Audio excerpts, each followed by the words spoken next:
So as he already stated, my name is Mariah Brandley, and I am part of the Benjamin International Fellowship.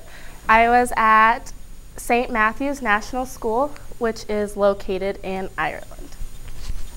St. Matthew's is a primary school that teaches ages from junior infants up to 6th class, which in the United States is known as preschool to 6th grade.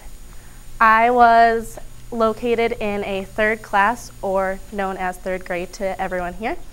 And one of the big significances with my school is they were co-ed. A lot of schools in Ireland are still not co-ed because they are stuck in their traditional roots of all boys or all girls out of school.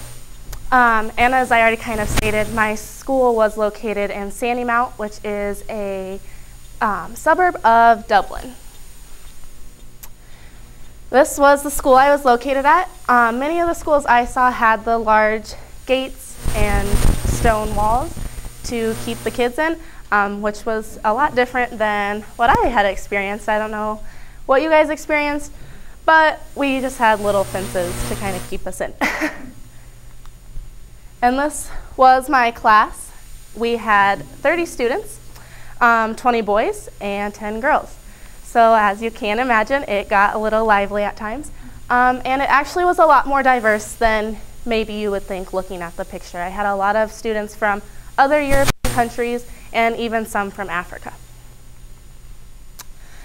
My role, as most teachers, was to teach lessons.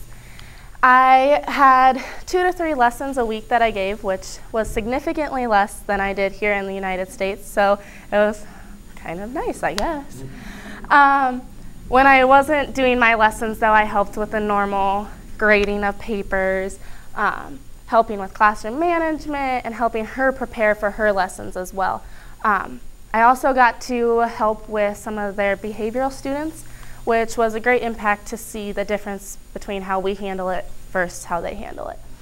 On top of the lessons I did, I got to learn to teach music, art, and drama, which, as we know, we do not teach here in the States unless you are certified in those areas. I also got to teach social, personal, and health education, which is basically just teaching them, I guess, how to be a good person. So one of my lessons was a math lesson about capacity.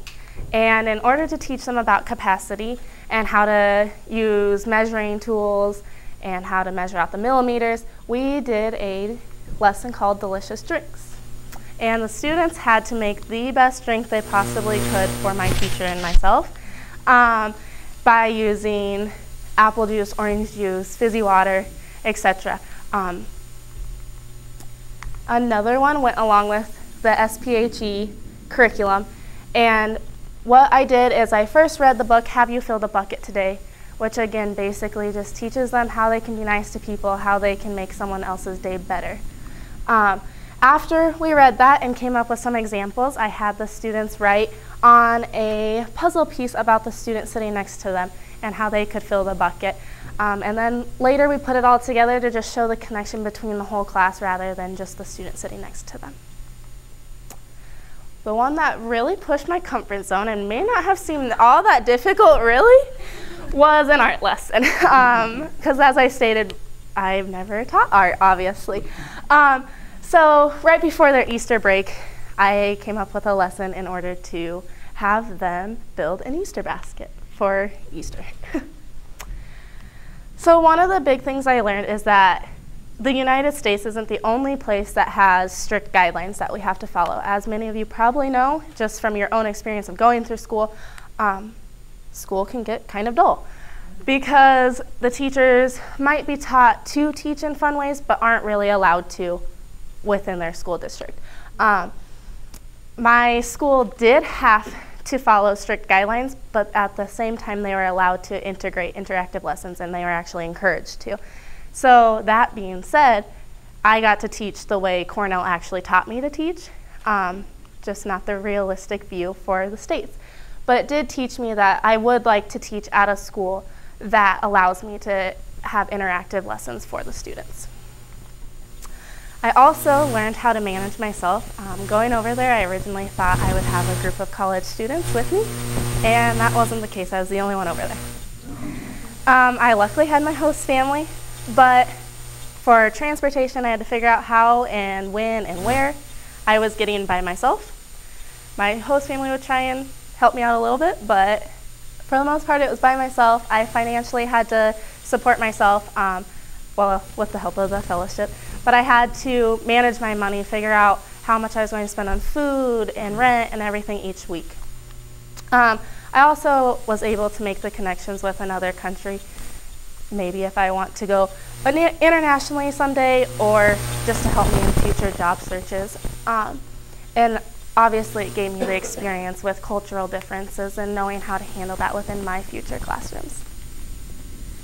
Outside of teaching, I got to go see some pretty neat places. One of those places being Giant's Causeway, which is up in Northern Ireland, and it's just a large rock formation that is made from from lava and water combining.